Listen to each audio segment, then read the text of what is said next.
Yo, what up, pimp? Yo, what's going on, TK? How you doing, man? I'm doing fine. How you doing? Man, I'm all good. How you staying warm? Are you in Chicago? What part of the world you in? I'm in Arizona right now. I've been down here for like 6 months now. I ran from that cold, man. Man, but you ain't got a coat, or you wearing like a hoodie? Like a hoodie. It's been like in the 50s out here, but in the morning, man, it start off like in the 30s. No, I was being funny because everybody now, whether it's cold or 50 degrees below zero, is rocking these damn hoodies and dying in Chicago, pointing around the country, and I just think it's funny. That, back in my day, when it was cold, your parents used to put you in one of them little snowsuits, winter jumpers, and zip it up with a scarf around that, with a ski cap on top of that, and them thick-ass ski gloves, and that was just to go to the corner store. Man, we used to have the snowsuits and the moon boots. Them kids don't know about that stuff, though. That's so true, yo. That's so true. They don't know about that, the moon boots and them snowsuits. Like you said, they wear hoodies. I seen people when I was in the city last year shoveling snow in a hoodie and some shorts on. Like, what the hell's wrong with these people, man? That's some funny. Ain't that crazy? Yeah. Like, I'm in New York now in Times Square to come up here for some business. And, okay. I just saw a man. That's 21 degrees out here. And the man was in a hoodie, shorts, and some New Balance. I believe it. And I really wanted to go up to him and just ask him, did he know it was winter? Like, I really wanted to say that. I don't know what these people be thinking, but then as soon as that flu hit their ass, then they be telling, I should have had a coat on or some corduroys. Right. Now, what took you from Chicago all the way out to Arizona? You know what? Me and my wife was talking about moving for the past couple of years, and at first we had decided on going down to Atlanta, but she had a cousin out here, and she came out here, and she's like, let's try Arizona. It's nice out there. The weather is warm, so we just made the move out here. Everything is new. The streets are new. The malls are new. Everything is new. And they still building. Yeah, they still building out there, too. I used to live out there, so I go out there a lot. I went to Arizona State. Oh, okay. That's what's up. Yeah. So, I know about – I frequent Arizona a lot, so I definitely know. And to the people who are listening to this podcast, like, you get your money right and you start traveling. Anything past Houston, Texas, on the West Coast, from Arizona on, you'll see you'll be the first person living in the house that you get or apartment. That's true. Because they're doing a lot of building out here. Yeah, they're doing a lot of building out here. And we was talking about that last night at my show in Miami. I had a big show out there. Me and the comedians are sitting in the back. And we were talking about how when Vegas gets the Super Bowl in about 6 years, so, they're building the stadium out there, how it's going to change the dynamics of a Super Bowl. Can you imagine a Super Bowl in Vegas and with the gambling and everything there? Because, there's a lot. Yeah, because they're going to have their own team by then, right? The Raiders moving there, right? Yeah, the Raiders start next year. Right. Yeah, man, that money is going to be ridiculous out there. Vegas is going to change, brother. It's like going to be amazing. I'm quite sure in another 10 years, they'll have a basketball team. So imagine people, their bucket list is to visit Vegas. But even when I still travel, people will say they've never been to Vegas. I said, don't tell that to nobody. People say that's wild. That's wild. Yeah, don't say that to nobody. But don't say that. I've ever experienced traveling was I think I was in Omaha, Nebraska. I did a show, and I met some white people at the show, and they just loved it. And we really hit it off. And I said, I'm going to go to the airport tomorrow to get a rent-a-car. And they said, cool. The guy came to my hotel. We were going to the airport, and he said, do you know how to get there? I've never been to the airport before. In his own city? In his own city. True story. I believe it. You got people that's in Chicago that's never been downtown. It's ridiculous, actually. It's actually sad. Yeah, that's embarrassing. Yeah. So, Duke, you got people. I'm sorry to interrupt you. So, ladies and gentlemen. No, you good. Go ahead. Yeah. Ladies and gentlemen, on my show, let me tell you what I do. I always try to,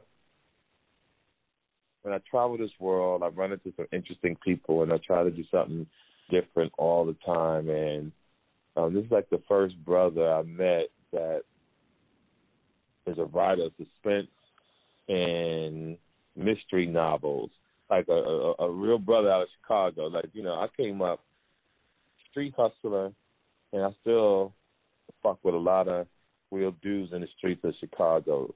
Some just getting out of prison. Some got burnt up on a bus back in the day because they were just getting so much money they had haters.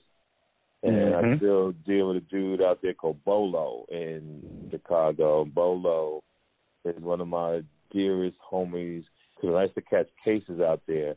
He used to have the attorneys at that damn court building first thing in the morning. I'll never forget it. I'll be in there and you can hear them because, you know, they have you in that bullpen in Chicago, that like with 2.7 million people in that month. Yeah, you talking about the county.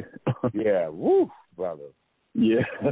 And I just heard him, Mr. Kirkland, like I was like a bitch, yo, dude. I was jumping up, I'm right here. Trying to get the hell up out of there, I know it. And no, I couldn't even get out.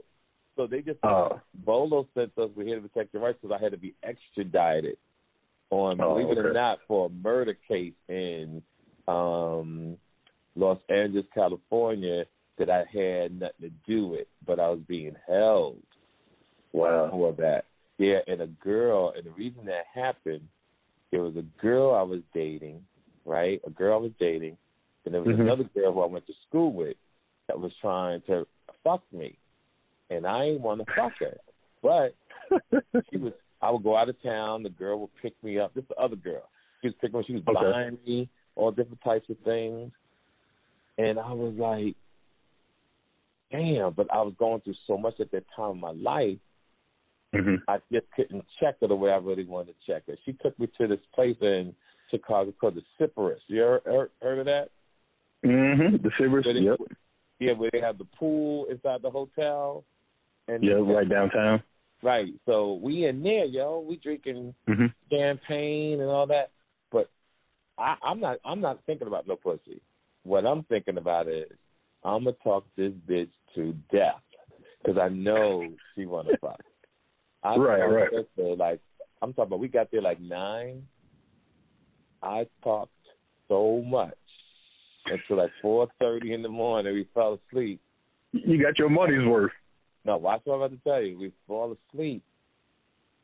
The next morning we wake up, she zooms me back to where I was staying, like pissed. Now, she bought me all these things, and I remember telling my mother, and my mom said, I'm going to give this shit all back there. And my mom said, you never give gifts back. You keep those because that's for your time. But here's how the story gets crazy. Because I didn't fuck her, she had hate towards me. She wound up calling the girl who I was coming visiting, right? Now, the girl who I'm visiting is seeing another guy, sort of, because we was on the outs. So I come back to see her downstairs. You know how you guys had that underground tunnel that y'all could go to all different restaurants and everything underground over there by the Hyatt. Okay.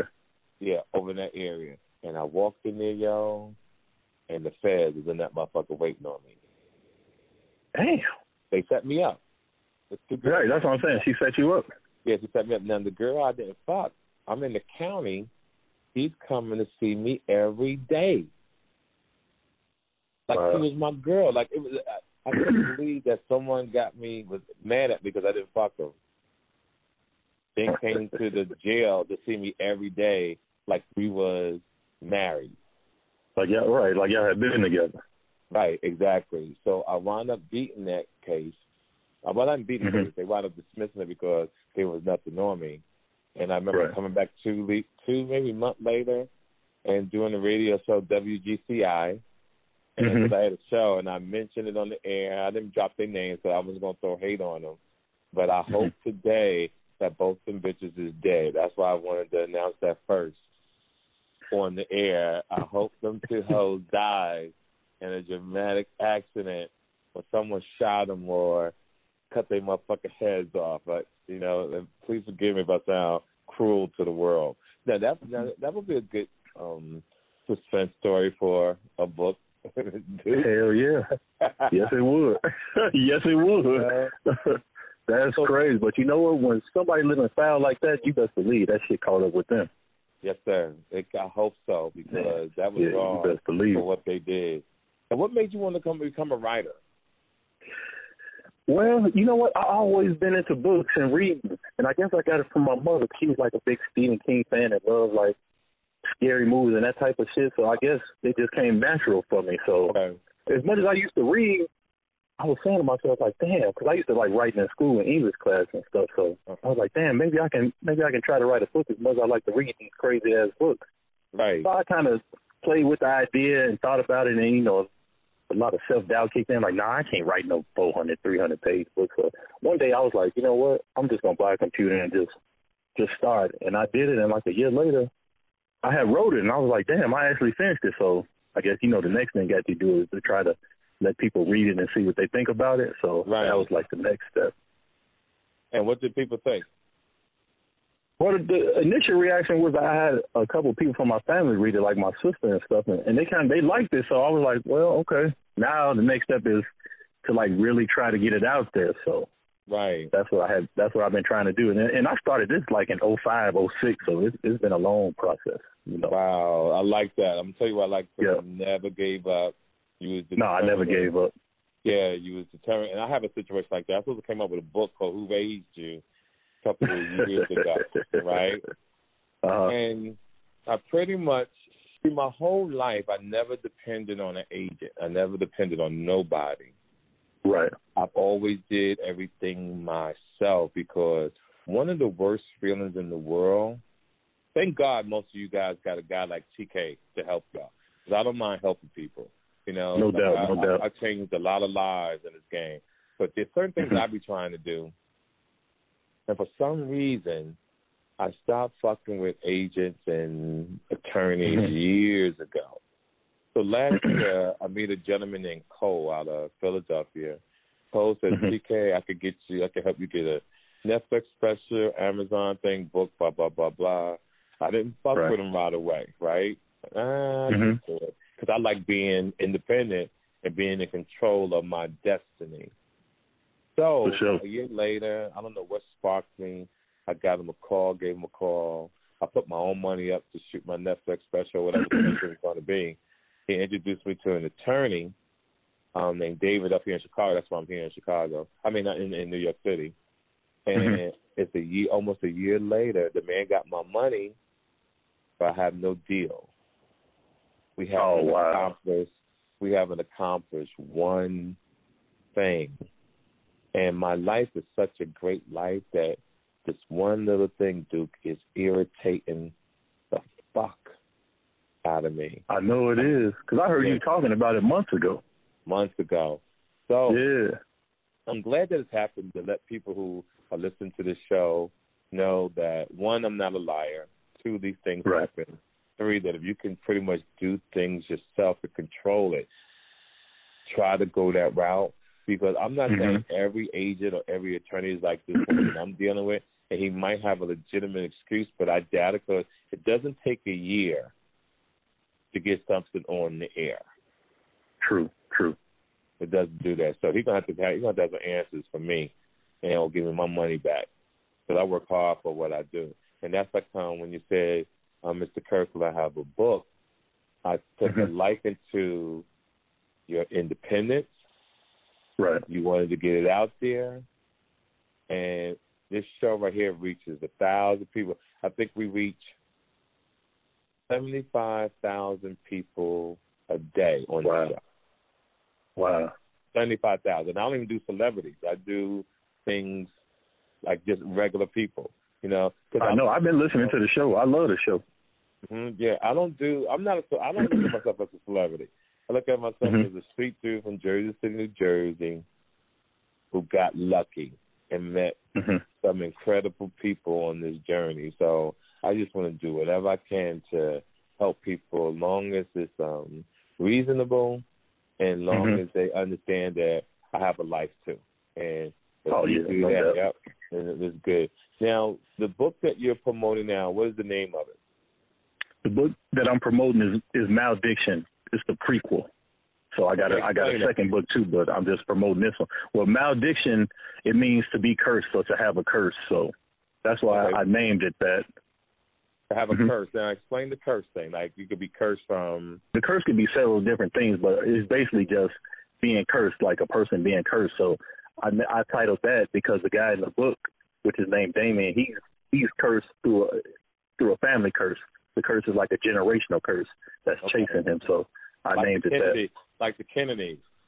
Yeah. They this curse is after every generation. Yep.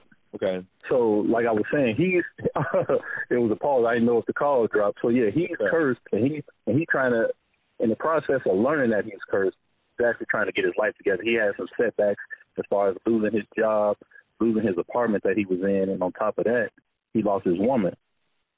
So he's dealing with all these issues, and then learns that this curse is chasing him and is actually coming to him through his dreams, and it's starting to really fuck with his life, basically. You know, he's starting to get physically sick. His mind can't get itself together because every time he falls asleep, this woman or this curse is after him.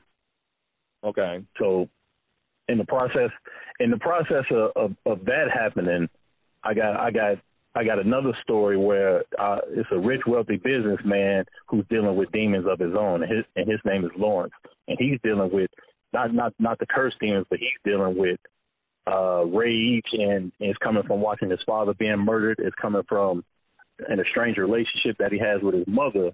So he's dealing with those issues and still, you know, trying to run his business and get his paper right. So they meet in the barbershop, and he likes the young cat. You know, he got hustle and ambition. So he said, I'm going to offer you a job. So the guy Damien jumps at the opportunity of working for this wealthy businessman because he's trying to get his life together, and he see that, you know, if I follow somebody that already got it, I can be next in line. Right. But the wealthy businessman, you know, he ain't playing, and he not about to put him on unless he can trust him. So he gives him a job just to see if he can trust him. But of course, he doesn't tell him that. So he sends him out of town to pick up a whole lot of money for him, and he wants that money to come back like it should. Right. But it doesn't. And wow. And that's how it gets tricky. So he got not only the curse on his ass, but he got this wealthy businessman that's, you know, he didn't took from him. So that's how the story unravels. So now in the book, mm-hmm. Is there a solution in the book? Oh yeah, as far as the ending, yeah. It all comes full circle, and that's why I named it Malediction, because the curse is bigger than both of these characters. And the thing about the curse is, even though that this wealthy businessman is looking to destroy Damon because of what he has done to him, that this woman, which is the curse, she don't want nobody getting involved in her family business, and that's where the ending comes in. He gets involved as far as trying to take Damon's life, and that's what the curse is for. She wants to do it. So. Okay. So what made you come up with some crazy shit like this? Because it's good to see your mind is real creative. I like that. Right. You know what? When I was thinking about something to write, I'm a person that don't necessarily like happy endings all the time. So I was like, when I write something, I don't want it to be the typical ending where, you know, the good guy gets away all the time, because that's not life. Great. You know, I like that. You know what I'm saying? That's not life.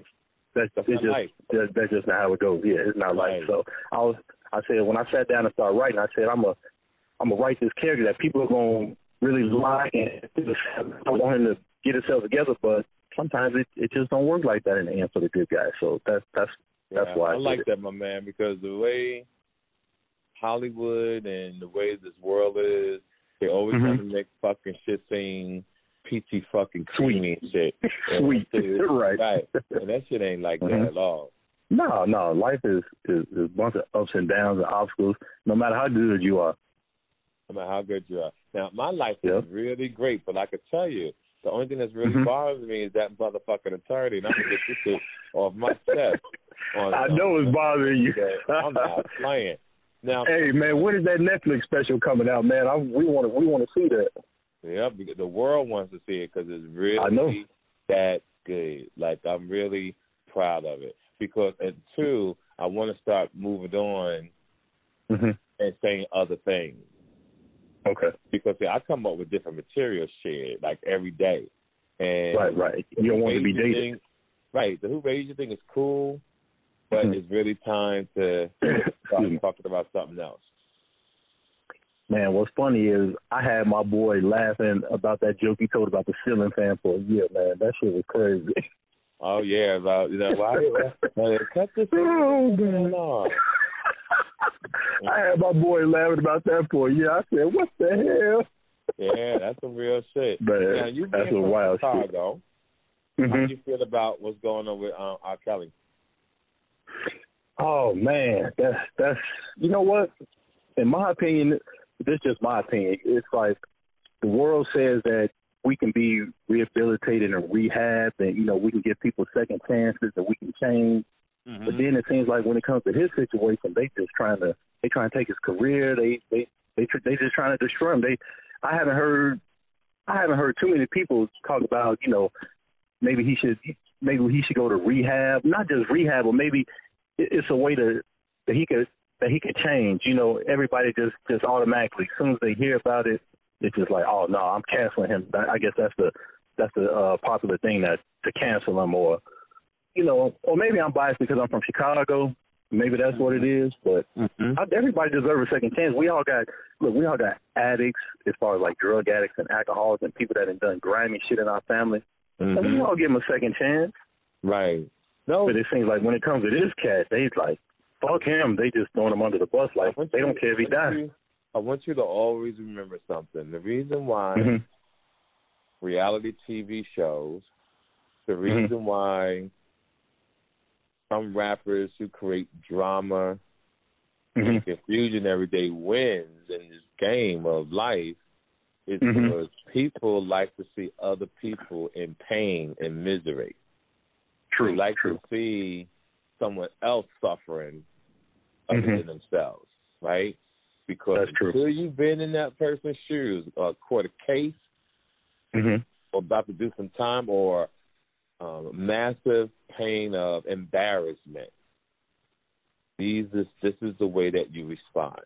See, the reason why I pretty much don't say nothing on issues of crime, I've been there. I've done the prep work where they bring you out, they hold your arm. Yeah, they hold your arm, or they wait till the press get there, and they walk you outside. There's 200 cameramen taking your picture, going into a car, and they're saying one thing in the news and on the paper, and then you got to defend this with family and friends. But and I'm so glad my stuff went down in the 90s, because it would have been embarrassing to do the way social media is now. My crime spree was pretty much ending when social media was taken off. Okay. Which was excellent. It was the greatest thing that ever happened to me. And Afro-Americans were so cruel and proclaim that we're so righteous at the same time that we don't take the time to look at with the example of Gucci, right? Gucci, Prada, how they have the blackface. Right. And they want us to boycott, but black people don't boycott white people shit. Now, if that was black-owned, a black person would be out of business in 24 hours. I was about to say, they'd take his money from him, and he'll lose his business. They'll stop shopping with him. Right. That's how you boycott somebody. You mess with their pockets. But a white guy, see, the government, and most people know, mindset of Afro-Americans, right? Like they'll kill one of us. They know that we're going to start marching, going to pick a sign, but that's it. They know and we're not going no further than that. Right. They know this. They know that it's like with the clothes thing. They know that in 2, 3, 4 weeks, they won't even be discussing this anymore. And you got to remember, Prada and Gucci, they're not dumb now. They did this for free publicity. True. Marketing scheme. Yep. Not to say they want blacks to wear Gucci.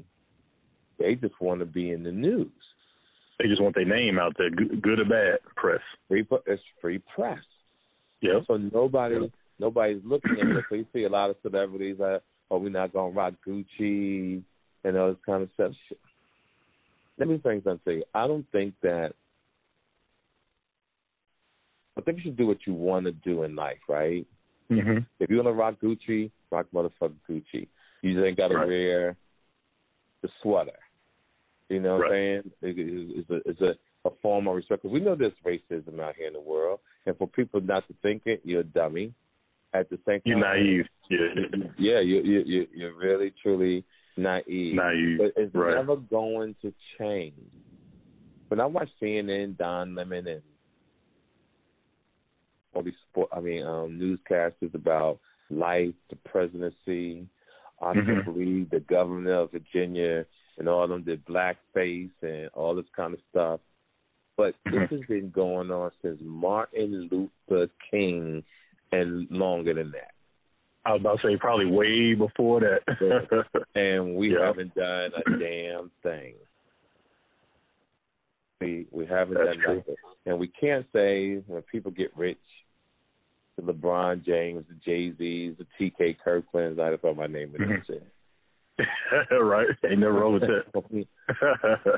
You can't expect us to want to change the world. You can only do one thing at a time. You know, some people do this or that for press, just to see certain things. But first, you got to get your family together. Yeah, we're so far behind the 8 ball that it's the same, because the goal is we have to start changing laws, LAWS. That's where the power is. You know, like when I was down in Florida, I did the Trayvon Martin thing on Saturday, the march, me and Omar Hardwick from Power. And, see, if Afro-Americans read more like your books and read the ballots, that stand your ground law would have never passed. Okay. See, because I'm trying to figure out who the fuck passed that law, and how did they get it past people to stand your ground? That a person can push you. They'll say, "Oh, I thought my life was threatened," and they could take a gun and actually kill you, and have a great chance of getting off. Right. In most cases, especially when it's one of us dying, they getting off. They're getting off because video only helps when the police is trying to convict us. But when it's a black person, for some reason, people always see something that is obvious, but they turn the cheek and say that's not what they saw. So since we can't beat the system, I tell men and women, try to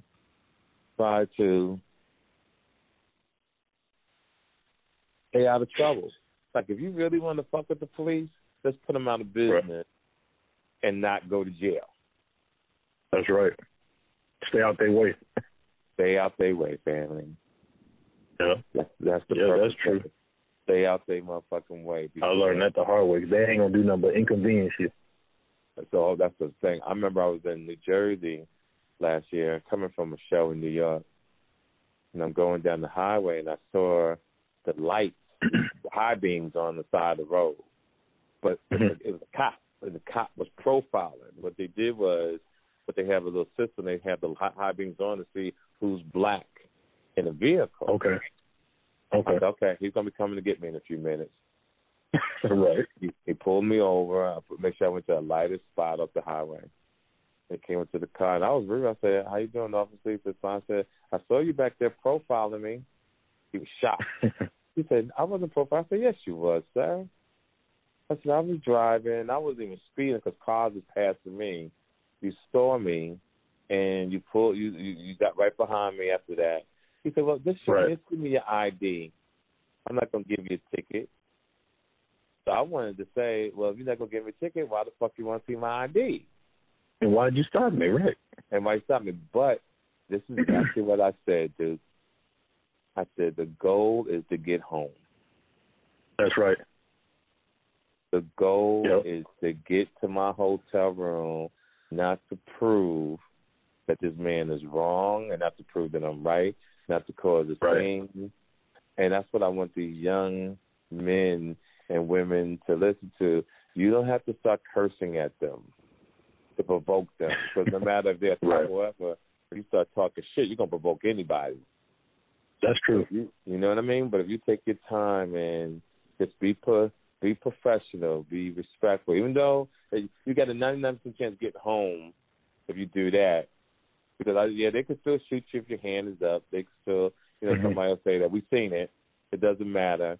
But I'd rather for you take the good route first before you stoop down to that level so they can shoot you. You know what I mean? So I learned that the hard way because I cussed them out a long time ago and they locked me up.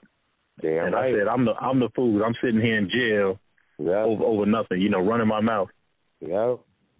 Yeah. And when I got to court, the funny thing is, when I got to court, the judge looked down. I guess he read what I was locked up for. He's like, get out of my courtroom. Like, man, that's crazy. All the inconvenience. You kidding me? That's what he said, huh? I was sitting in the back of the courtroom. And he called my name. He said, Mr. Carlisle. I stood up, was about to walk up there. I seen him with his head down reading it. He looked up and said, get out of my courtroom. I was like, wow. Wow. I said, wow. Crazy. But that just was a lesson I learned. They just inconvenienced me. I sat in jail for a night, had to take off work to go to court, Mm-hmm. Because that's what happens. So, yeah. You lose. Yep. Only people that win is the state because, they get that's charged. You're a payment once you go to jail. Mm-hmm. Yep. Now, let me ask you a question. Mm-hmm. Now, do you have a website for your book? I don't have a website. They can get the book on Amazon and Smashwords, though. I don't have a website. They can go straight to Amazon or Smashwords.com and get the ebook. It's available in ebook only right now. Okay, so this is what I need you to do. Okay. Smash book? Smashwords. Smashwords.com. Slash or smash? Smash. I'm sorry. Can you hear me? Smash. Like I'm about to smash her. It sounds different to me. SMASHWORDS.com. Smashwords. Okay. Smashwords.com. In Amazon, Yep, in Amazon. Okay. Yep. And say the name of the book again. Malediction, the Prequel. Okay. So it sounds interesting. I'm going to read it. One of the books I'm reading now. Appreciate that. Is the Willie Lynch letter and the making of a slave. Have you read that before?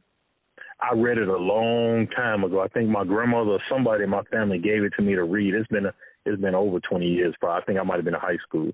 Yeah. No, I'm having a conversation the other day with these gentlemen, and I'm explaining to them how the government has interjected how homosexuality and the decline of the male man and the feminist movement, how women and us don't allow us to see what has happened to this country. You feel me? Like I feel you. The civil rights movement was a huge thing, and it came with the feminist movement, but they wanted to have something other than talking about civil rights movement and black people. So they came up with the feminist movement, if I'm correct. And white women were screaming, we don't need a man, we don't need a man. And the black women hopped on that bandwagon, right? Yep. And marched up the hill with these white women, so to speak. But the white women left and got married, and all our black women around this world to this day talk about, I don't need a man. Still saying it, yep. They still saying it. You got Beyonce talking about where the single ladies at, but she's married. And she married with kids, right? Right. And my point, ladies and gentlemen, that I'm making is that the government knows that if you have a mother and a father in the home, that that child grows to be a stronger man and a better woman. They know this, and this is the reason why they do what they're doing. And especially from our point of view, like black males, they know that if the odds of us growing up in a two-family home, the odds are less likely for us to get locked up when we get older. Right. And I want women and men to understand how important it is to really have a man and woman and you got to also get this book too if you can find it. The Willie Lynch Letter and the Making of the Slave. It is so I gotta get that. It'll teach you so much game. Okay.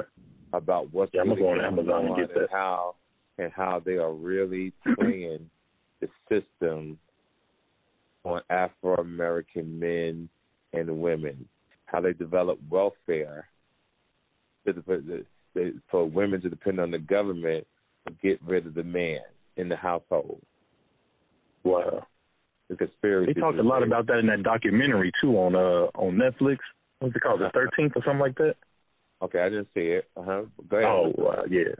I was just saying they talked a lot about that, just like the decline of the black male and how it was a plan to have us all locked up at a high rate and how it was working. Yeah. Yeah, it's cold what they're doing. It's cold. Yeah. Yeah, it's cold what they're doing, and a lot of people don't see it coming. But that's why I like people like yourself, Duke. That's why I'm glad I have this podcast, and I want to always thank the Breakfast Club and Charlamagne the God for giving me this opportunity because it really helps so many people around the world. I get so many people on my IG hit me on my DM. Sometimes it takes me 2 years to get back to you. Like your situation was lucky because you hit me on my email, correct? Yeah, I emailed you, called you a couple times. Yeah, we responded. You was telling me to hit you back. I know you was busy. So I was like, I'll try to catch him, and I think I finally caught you, and we talked for a couple seconds. So, yeah. That's the people, because I've had this happen to other people before, right? I'll say, you got to call me back. You got to do this, you got to do that, and they give up. Yeah, see, I ain't going to give up that easy. Yeah, I like that. And see, you can't give up with me because if you give up, you're not respecting that I have a life. You feel me? If I tell anybody who's listening, you hit me and I say, call me back, I don't care if you got to call me back 1,000 times. You have to call me back because I have a life as well. Because the most you can say is, I'm busy, hit me back again. You know what I'm saying? Mm-hmm. And when you call me, you got to know, like, TK Kirkland, busy, that motherfucker busy. So if I get you on the phone and we got a chance to talk, believe me, I'm taking time to really make sure that people are straight, and that's important to me. That's right. I appreciate that, yeah. Yeah, that's definitely important to me. So I want to do as much as I can for anybody, long as it makes sense. Right. You know, now when are you going to finish this other book that you're doing? Well, we got the prequel is already done. That's available on Amazon too, and I have 2 other books also on Amazon. So I got 4 out there right now, and I haven't started writing the next one, but it's in my head, so I just got to actually start. But we got 4 out there right now. Now, the one that we're promoting now, is that the first or the second book? That's the first one, the prequel. That's the first one, and then the second one is just the same title, book 2. Yeah. Okay, so they can really get both the books at the same time. Yeah, they can get both at the same time. Yep. Okay, now what's the name of the second book? Malediction, book 2. It's just book 2. Yep. Now this is the one that you're promoting now. So, the prequel is the first one, and Malediction is the second book.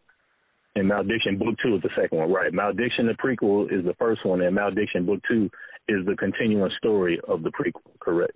Okay. I like that. Yeah, I like that a lot. Now, what do you do? What kind of living you do in Arizona now? I'm out here driving trucks right now, delivering for FedEx. Okay. Oh, so you got a good job, yo. It's a 9 to 5. But you got benefits. Yeah. You know what would be a great idea for a book? Tell me what you think. You ready? I'm ready.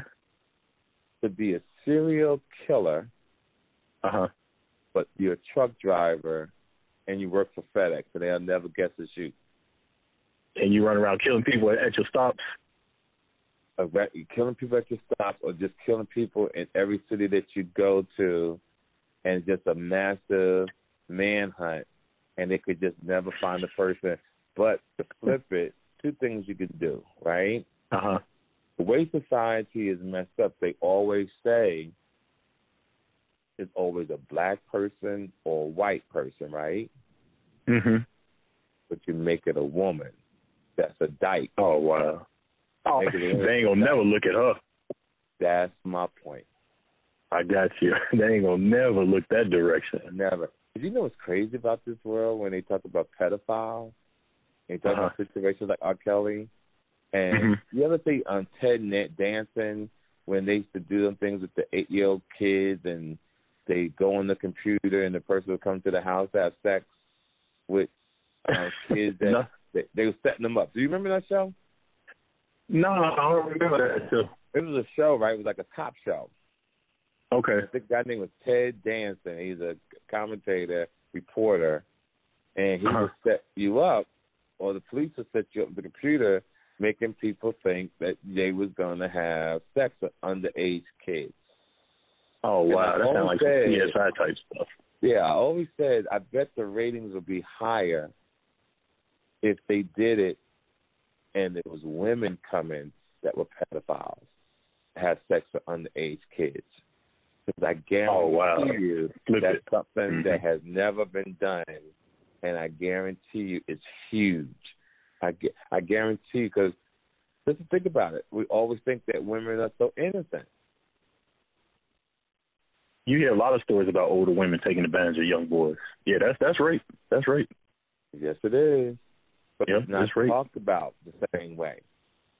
No, not at all. You know, no disrespect to the people listening. Like, I wish I was like 13, 14 years old and a beautiful older woman was fucking me. I ain't gonna lie. You know, hey, that would have been. Let me tell you something. Most 13-year-olds think like that. When we was coming up, that was some player shit. Like, nigga, you doing your thing. True. Me too. Like, you know, I'm sorry if anybody gets upset about that, because a female will say, "Oh, that's wrong. I wouldn't want my son." But let me tell you something. A real man, if my son was 14 and a 22-year-old woman was hollering at my son, I don't think I would trip, Duke. You wouldn't? You would let him do it? That's a big age gap, 14 to 22. Yo, let me tell you something, yo. Like, it would be a big age gap. Like, I remember, this is a true story, too. Me and my son were in Vegas, my oldest son. We decked out, we hanging out, we're going to the fight. And I know everybody, so these girls are talking to me, and all of a sudden one of the girls say, "Who is that, TK?" I'm looking all around. What? Who? What's going on? The girl was talking about my son. Now, that's over you. Yeah, for a split second, I was going cock block. Like, bitch, the fuck you? I'll choke your motherfucking ass. That's my right. Right. But I couldn't be a hater. Right. And my son wound up getting some pussy on that girl too the same night. Oh wow, she was serious. Yeah. My son's a handsome kid. So, but damn, what does it say about a 22-year-old that want to fuck with a 14-year-old though? Where's her head at? You know what I'm saying? I don't think in today's world it's wrong, right? In today's world, right? I'm really talking about in the 70s and 80s that happened. Oh yeah. Because when I was 13, if that would have happened, they would have been cheering me on the block. They would have had a standing ovation on the block. Exactly. You would have got a standing ovation. I would have got a standing ovation. And every other girl that was in your age group would want to holler at you. Yep. Because they're like, how he pull her? Right. It's just that the world has truly changed, Duke. It really has. That's true. You know. So listen, everybody. We always try to bring you guys something different, something unique to this podcast, the TK Kirkland podcast. Just the Saturday we did the Trayvon Martin walk down there. I want to show mad love to his parents, Trayvon Martin's parents, no doubt. And Trayvon, dad. It's just a sad situation that happened out there. This will air today, which is 9:00 in the morning. And Duke, I just want to say thank you again. And can we let people know the name of your book and how they can get it again? All right. So we're going to promote this on my Instagram, on my website at the official TKKirkland.com. We're going to appreciate that 2-3 times a week. so that people can see the book and remind them. And if you're in the New York area on February 12th, ladies and gentlemen, tri-state area, I'm doing a huge show at Salsa Con Prequel in the Bronx, around Stapleton, and we doing baller shit. Like, it's free for everybody for Valentine's Day. So the guys... Oh, that's what's up. Yeah, if your money ain't right, this is the perfect time to bring your chick to the show. And ladies, if you want to treat your man to Valentine's, it's the perfect time to bring him to the show. And let's come up and get your laugh on. We're going to have a great time. That's this Tuesday, February the 12th. And then catch me in Atlanta at the end of the month, 28th, at the Atlanta Theater. So go ahead, let's go one more time with the how to get it. Okay, the book is Malediction, the Prequel, and you can go to Amazon and get it, or you can go to smashwords.com and get it. Spell it out for me. Oh, Smashwords, SMASHWORDS.com, and both are available in ebook digital format in Amazon.com. It's also available on Apple Books too. Okay, that's what we like to hear. So all my fans around the world, also I always try to talk to you guys about credit, and make sure you go on my website or my Instagram and check out Cheryl Anderson, because what's really important this year and years on, I want to make sure I start helping people get their credit together. I'm going to pound it in your heads that you understand how powerful credit and life insurance is to your life. All you can do is one day at a time. You got 365 tries a year to do what you need to do. So start making a list, and let in those lists be credit and life insurance. So when you leave this earth, we don't have to do a fish fry for your ass to bury you. You know what I mean? And we want the guys' credits to be good, so they can stop asking women, yo, can you put this in my name? And then women who put certain things in their kids' names. That's what we want. We want to stop all that, and everybody start getting their lives together. So with that said, ladies and gentlemen, may your pain be champagne. We will talk to you guys soon. Duke, you will definitely stay in touch, and I'll talk to you soon. Yes, sir. I appreciate you, TK. I wish you the best, family, and stay in touch, and we'll talk soon, okay? All right, thank you. That's love. Yes, sir. All right, ladies and gentlemen, that is the TK Kirkland podcast. I hope that you enjoy. If you have any issues in your life or things that you want to talk about, hit me on my Instagram at TK_Kirkland. Hit me in my DM, and we'll take it from there. On that note, I'm out. Peace. Make sure you follow TK Kirkland on Instagram at TK_Kirkland for more information about upcoming events and more. Visit www.officialtkkirkland.com. This episode of the TK Kirkland Show was produced by Chris Thomas, executively produced by Charlemagne the God. This is an official Loudspeakers Network production. Speakers Network production. Speakers Network production. Speakers Network production. Speakers Network production. Speakers Network.